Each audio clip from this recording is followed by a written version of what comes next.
Hello dear students, welcome to reflective thinkers. आज हम operating system का बहुत इंपॉर्टेंट टॉपिक है डिस्क शेड्यूलिंग एल्गोरिदम।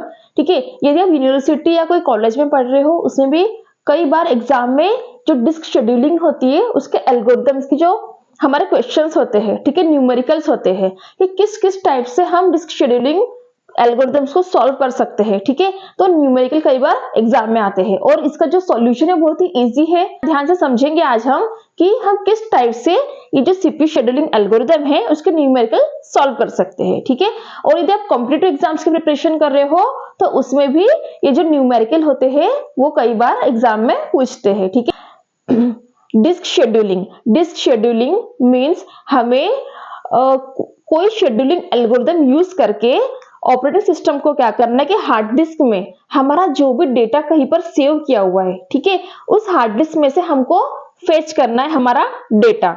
ठीक है, तो डिजायर्ड डेटा फेच करने के लिए हम एल्गोरिदम यूज करते हैं जिसको हम कहते हैं डिस्क शेड्यूलिंग एल्गोरिदम।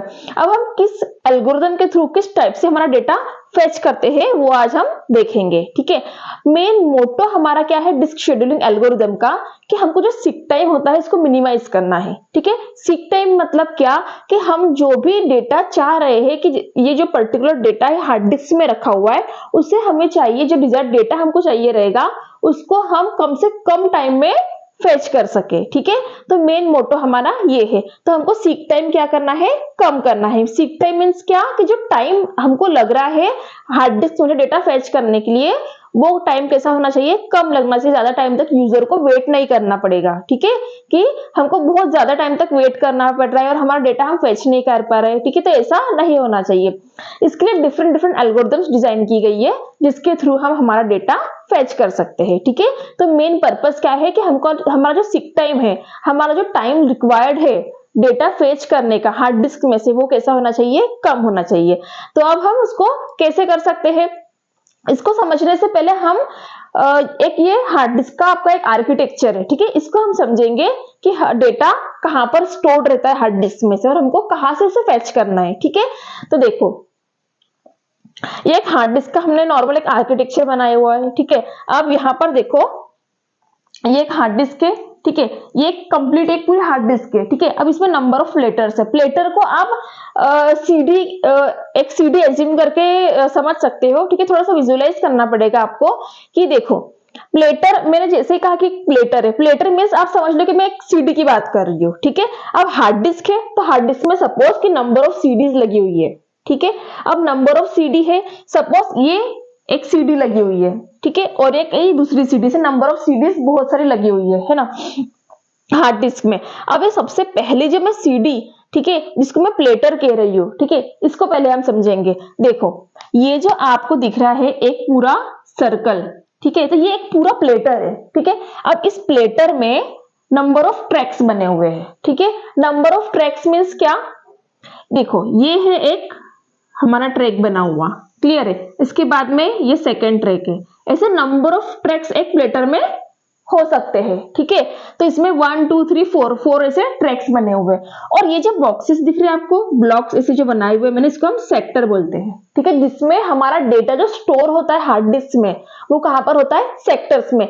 मीन्स हमको हार्ड डिस्क में से डेटा फेच करने के लिए सबसे पहले कहां जाना पड़ेगा, प्लेटर के पास। ठीक है, प्लेटर में से हमको पर्टिकुलर ट्रैक पे जाना पड़ेगा जिस ट्रैक में हमारा डेटा सेव है। और सपोज मेरा डेटा इस ट्रैक में, लास्ट वाले ट्रैक में स्टोर्ड है। ठीक है, अब इस ट्रैक में इस नंबर के सेक्टर में हमारा डेटा स्टोर्ड है, तो वहां तक पहुंचने में ये क्या प्रोसेस करता है वो हम देखेंगे। ठीक है, अब देखो मैंने क्या कहा, ये पूरा एक प्लेटर है।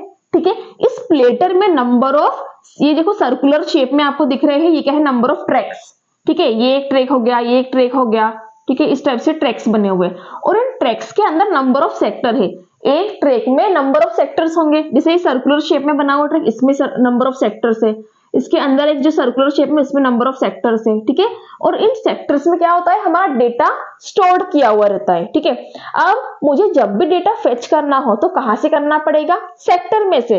अब सेक्टर में पहुंचने के लिए मुझे सबसे पहले क्या करना पड़ेगा, प्लेटर तक पहुंचना पड़ेगा।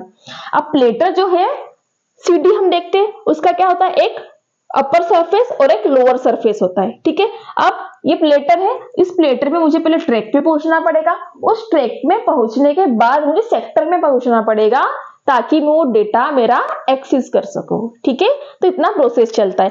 अब इसको हम पहुंचेंगे कैसे उस सेक्टर तक। ठीक है, अब ये जो रीड राइट हेड है, ठीक है, ये किसके थ्रू अटैच्ड है, हमारा एक्चुएटर आर्म। ये एक्चुएटर आर्म के थ्रू हम क्या करते हैं, ये एक रीड राइट हेड है, जितने नंबर ऑफ प्लेटर रहेंगे उतने रीड राइट हेड उससे कनेक्टेड रहेंगे। ये जो एक प्लेटर है इसका रीड राइट हेड यहाँ पर है, ये प्लेटर है इसका रीड राइट हेड यहाँ पर है। ठीक है, अब जो रीड राइट होता है वो बैक एंड फोर्थ मूव करता है, ऐसे ऐसे। ठीक है, बैक फोर्थ ये मूव करते रहता है रीड राइट हेड। ठीक है, और वो क्या करता है, रीड राइट हेड मीन्स क्या, वो रीड करेगा डेटा और उसको हमको हमारे तक पहुंचाएगा। ठीक है, ठीक है, रीड राइट हेड जो है हमारा वो बैक एंड फोर्थ जब मूव करेगा तो हो सकता है कि जो हमारा डेटा है वो जहां पर अभी फिलहाल में रीड राइट हेड है जिस सेक्टर में है वहीं पर अवेलेबल हो, तो हमको हमारा सीक टाइम कैसा रहेगा, बहुत ही कम।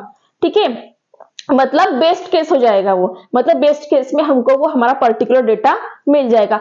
या तो ये भी हो सकता है कि जो अभी हमारा रीड राइट हेड यहाँ पर है, ठीक है, मतलब फर्स्ट ट्रैक में है, और जो हमारा डेटा जो हमको चाहिए रहेगा, जो डिजायर्ड हमारा डेटा है वो लास्ट ट्रैक में है, सपोज इस ट्रैक में है, तो उस तक पहुंचने के लिए हमको कितनी बार रीड राइट हेड मूव करेगा, उसके बाद जाकर हमारा डेटा हम फेच कर सकते हैं। ठीक है, तो कितनी बार रीड राइट हेड को हमारा मूव करना पड़ा उस डेटा को फेच करने के लिए। ठीक है, तो जितना टाइम रिक्वायर्ड रहेगा उसको कहते हैं हम सीक टाइम। तो हमको क्या करना है, हमारा जो सीक टाइम है उसको मिनिमाइज करना है, कम से कम टाइम में हमको हमारा डेटा एक्सेस करना है। ठीक है, तो उससे हम कहते हैं सीक टाइम। तो ये क्लियर हुआ उसका आर्किटेक्चर कि कब रीड राइट हेड को हमको कितना मूव करवाना पड़ेगा, तब जाके हमको हमारा डिजायर्ड डेटा मिलेगा। ठीक है, तो ये होता है कंप्लीट इसकी प्रोसेस हार्ड डिस्क आर्किटेक्चर की। ठीक है, अब हम न्यूमेरिकल के थ्रू समझेंगे कि किस किस एल्गोरिदम को हम अप्लाई करेंगे, ठीक है, हार्ड डिस्क पर, ताकि हम जल्दी से जल्दी उसको हमारे डिजायर्ड डेटा को एक्सेस कर सके। ठीक है, तो सबसे फर्स्ट हम देखेंगे FCFS, first come first serve, second है SSTF, shortest seek time first, okay, third है स्कैन, फोर्थ है सी स्कैन, फिफ्थ है लुक एंड लास्ट है हमारा सी लुक। ये जो हमारे शेड्यूलिंग एल्गोरिदम्स है वो बहुत ज्यादा इंपॉर्टेंट है। ठीक है, तो ये न्यूमेरिकल हम आप देखेंगे कि इसको किस टाइप से हम सॉल्व करते हैं। ठीक है, तो FCFS हम देखेंगे नेक्स्ट वीडियो में। ठीक है, थैंक यू।